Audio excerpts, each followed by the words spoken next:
Hello दोस्तों, स्वागत है आपका एग्जाम स्टडी विद संगीता में। दोस्तों, आज के इस वीडियो में हम पढ़ने वाले हैं भारतीय संविधान से एक मोस्ट इम्पॉर्टेंट टॉपिक को। आज हम पढ़ेंगे भारतीय संविधान से संविधान की प्रस्तावना से बनने वाले मोस्ट इम्पॉर्टेंट एमसीक्यू क्वेश्चन को। दोस्तों, ये संविधान का पार्ट 4 है और संविधान की प्रस्तावना का पहला पार्ट है। इससे पहले हम संविधान के 3 पार्ट और अपलोड कर चुके हैं। यदि आपने वो वीडियो नहीं देखे हैं तो आप प्लेलिस्ट में जाकर देख सकते हैं।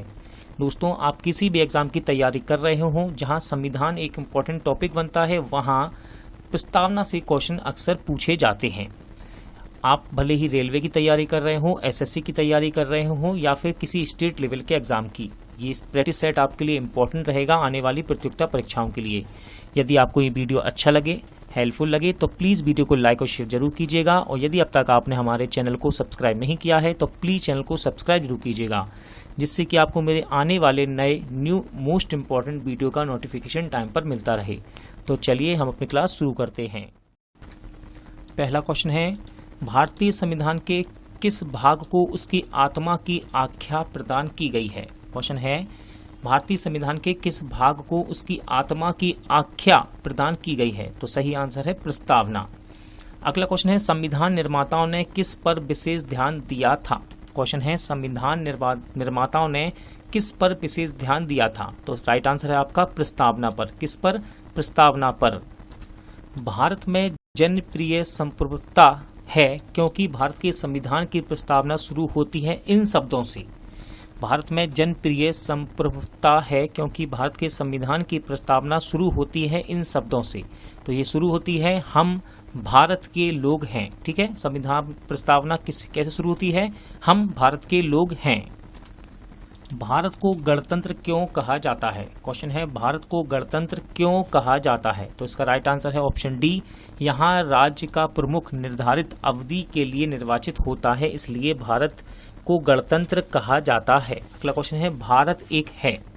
क्वेश्चन है, भारत एक है। सही आंसर है धर्मनिरपेक्ष राष्ट्र। भारत किस प्रकार का राष्ट्र है? एक धर्मनिरपेक्ष राष्ट्र है। धर्मनिरपेक्षता का अर्थ है, क्वेश्चन है धर्मनिरपेक्षता का अर्थ है। देखिए, यूपी कांस्टेबल में क्वेश्चन पूछा गया है ये। सही आंसर है ऑप्शन सी, राज्य सरकार द्वारा किसी धर्म को स्वीकार नहीं करना, ये अर्थ होता है धर्मनिरपेक्षता का। अगला क्वेश्चन है, भारत एक धर्मनिरपेक्ष राज्य है, इसका मतलब है कि भारतीय राज्य है। क्वेश्चन है, भारत एक धर्मनिरपेक्ष राज्य है, इसका मतलब है कि भारतीय राज्य है। सही आंसर है किसी निश्चित धर्म का समर्थन नहीं करता है। ये क्वेश्चन रेलवे के एग्जाम में पूछा गया है। गणतंत्र होता है, देखिए आरआरबी के क्वेश्चन में एग्जाम में क्वेश्चन पूछा गया है, गणतंत्र होता है तो इसका मतलब है राज्य जहां पर अध्यक्ष वंशानुगत रूप से ना हो। ठीक है, राज्य जहां पर अध्यक्ष वंशानुगत रूप से ना हो। निम्नलिखित में से वे 2 शब्द कौन से हैं जिनका समावेशन 42वें संविधान संशोधन द्वारा संविधान की उद्देशिका में किया गया था। मोस्ट इंपॉर्टेंट क्वेश्चन है, ध्यान रखिएगा, एसएससी के एग्जाम में पूछा गया है। और ये 2 शब्द थे, समाजवादी और धर्मनिरपेक्ष। समाजवादी और धर्मनिरपेक्ष।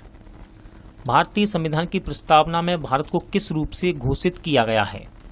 भारतीय संविधान की प्रस्तावना में भारत को किस रूप में घोषित किया गया है। देखिए, क्वेश्चन एग्जाम में पूछा गया है ये।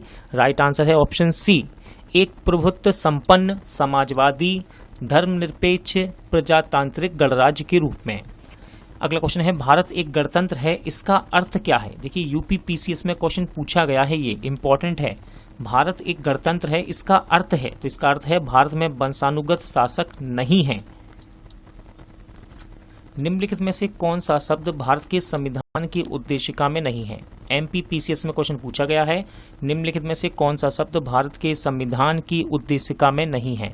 सही आंसर है लोक कल्याण। लोक कल्याण। अगला क्वेश्चन है, कल्याणकारी राज्य का उद्देश्य है। कल्याणकारी राज्य का उद्देश्य है, तो देखिए ऑप्शन बी सही है, कमजोर वर्ग के कल्याण का प्रबंधन करना। कमजोर वर्ग के कल्याण का प्रबंधन करना कल्याणकारी राज्य का उद्देश्य है।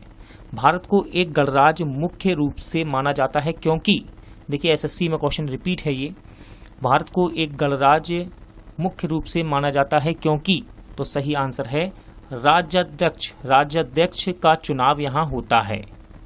भारतीय संविधान की प्रस्तावना के सिलसिले में निम्नलिखित में से कौन सा क्रम सही है। इम्पोर्टेंट है, एग्जाम में ये क्वेश्चन पूछा जाता है। रेलवे में ये क्वेश्चन मैंने प्रैक्टिस सेट में कई बार देखा है। यहाँ प्रस्तावना का आपको सिलसिले में निम्नलिखित क्रम सही करना है। तो सही आंसर है ऑप्शन डी, सार्वभौम सत्ता संपन्न, इसके बाद समाजवादी, फिर शब्द आता है धर्मनिरपेक्ष, इसके बाद जनवादी गणतंत्र। संविधान की प्रस्तावना में प्रयुक्त शब्द सेक्युलर का अर्थ है, सेक्युलर का अर्थ है, संविधान की प्रस्तावना में प्रयुक्त शब्द सेक्युलर का अर्थ है। तो इसका अर्थ है सभी नागरिकों को धर्म एवं उपासना की स्वतंत्रता, सभी नागरिकों को धर्म एवं उपासना की स्वतंत्रता। शब्द धर्मनिरपेक्ष यानी कि सेक्युलर भारत के संविधान की प्रस्तावना में जोड़ा गया था। इसके विषय में निम्नलिखित में से कौन सा कथन सही है। आप वीडियो को रोक कर इसका आंसर लगा सकते हैं, कथन पढ़ के इसका आंसर दे सकते हैं। फिलहाल मैं आपको इसका आंसर बताता हूं। सही आंसर है ऑप्शन बी। ठीक है, देखिए पहला कथन, यह वर्ष 1976 में जोड़ा गया था, सही है। फिर इसके बाद तीसरा कथन सत्य है, यह 42वें संविधान संशोधन द्वारा जोड़ा गया था। भारतीय संविधान की प्रस्तावना में लिखित हम भारत के लोग हैं से क्या अर्थ निकलता है। भारत की संविधान की प्रस्तावना में लिखित हम भारत के लोग हैं से क्या अर्थ निकलता है। तो इसका अर्थ निकलता है ऑप्शन बी, राइट आंसर है, संविधान का निर्माण भारत की जनता द्वारा हुआ है। अगला क्वेश्चन है समाजवाद का अर्थ है, क्वेश्चन है समाजवाद का अर्थ है। तो देखिए सामाजिक न्याय, समाजवाद का अर्थ क्या होता है, सामाजिक न्याय। 42वें संविधान संशोधन द्वारा प्रस्तावना में निम्नलिखित में से कौन सा शब्द जोड़ा गया। देखिए इंपॉर्टेंट क्वेश्चन है, ध्यान रखिएगा। ये 42वें संविधान संशोधन द्वारा प्रस्तावना में निम्नलिखित में से कौन सा शब्द जोड़ा गया। तो ये शब्द था समाजवाद। क्या था, समाजवाद। अगला क्वेश्चन इंपॉर्टेंट है, भारतीय संविधान की आत्मा किसे कहा जाता है। देखिए यहाँ पर लिखा नहीं है, लेकिन ये क्वेश्चन रेलवे में, एसएससी में बार बार रिपीट होता है और अन्य परीक्षाओं में भी। ठीक है, कह रहा है भारतीय संविधान की आत्मा किसे कहा जाता है। तो प्रस्तावना को भारतीय संविधान की आत्मा कहते हैं। ठीक है, प्रस्तावना को भारतीय संविधान की आत्मा कहते हैं। नेक्स्ट है, भारत में लौकिक सार्वभौमिकता है क्योंकि संविधान की प्रस्तावना प्रारंभ होती है। क्वेश्चन है आपके सामने, भारत में लौकिक सार्वभौमिकता है क्योंकि संविधान की प्रस्तावना प्रारंभ होती है। तो ये प्रारंभ होती है हम भारत के लोग हैं शब्द से। भारतीय संविधान की प्रस्तावना पर किस क्रांति का प्रभाव नहीं झलकता है। क्वेश्चन है, भारतीय संविधान की प्रस्तावना पर किस क्रांति का प्रभाव नहीं झलकता है। तो ये नहीं झलकता दोस्तों, चीन की क्रांति का। ठीक है, चीन की क्रांति का प्रभाव नहीं झलकता भारतीय प्रस्तावना की संविधान की प्रस्तावना पर। अगला क्वेश्चन है, मूल भारतीय संविधान के अनुसार भारत एक है। मूल भारतीय संविधान के अनुसार भारत एक है। तो यह है प्रभुत्व संपन्न लोकतंत्रात्मक गणराज्य, प्रभुत्व संपन्न लोकतंत्रात्मक गणराज्य। संविधान के अंतर्गत भारतीय लोकतंत्र के आदर्शों को हम कहाँ देख सकते हैं। क्वेश्चन है, संविधान के अंतर्गत भारतीय लोकतंत्र के आदर्शों को हम कहाँ देख सकते हैं। तो इसे हम देख सकते हैं प्रस्तावना में। कहाँ पर, प्रस्तावना में। भारतीय संविधान की प्रस्तावना के बारे में कौन सा कथन सही है।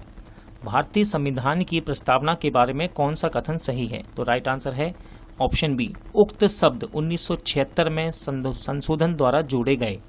उक्त शब्द, सॉरी दोस्तों, मैंने क्वेश्चन नंबर 26 की जगह 27 पढ़ दिया।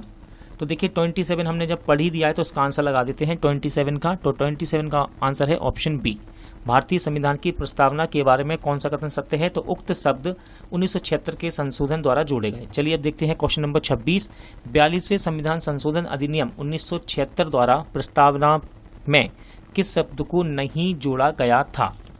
इंपॉर्टेंट क्वेश्चन है, 42वें संविधान संशोधन अधिनियम 1976 द्वारा प्रस्तावना में किस शब्द को नहीं जोड़ा गया था। तो राइट आंसर है आपका ऑप्शन सी, गुट निरपेक्ष।